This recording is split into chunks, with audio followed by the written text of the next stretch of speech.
Exihova, kawen mo kakai Tonga. Mau puno ho ao, ke whakawhetai mo whakamalo atu, I he loto hounga mo oni. I ho tauhi mo malu I ki mautoru.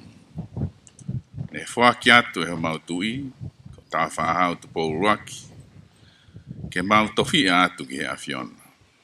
Ko e tahai KOVINANITE whakaliwai, ke mau hoko, ko kautaula e iki mo tisai pare, o whai mo oni e tauhi ki he afiona.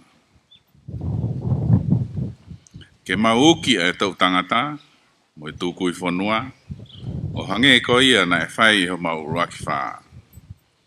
Ke ako, mo tui pikitai ki he alo, ko Sisu Kalaisi, pia au ai auha Tonga, ko e masiwa ilo. Toi hifo mai mua, o lau maari e maoni oni he ahoni, ke whakaivia ma kehe ki mautolu. Ke maulava tauhi, ho whikau he hongo furu, ko e magatunga ho ngahi konistu tone, ma Isleri, moha tangata.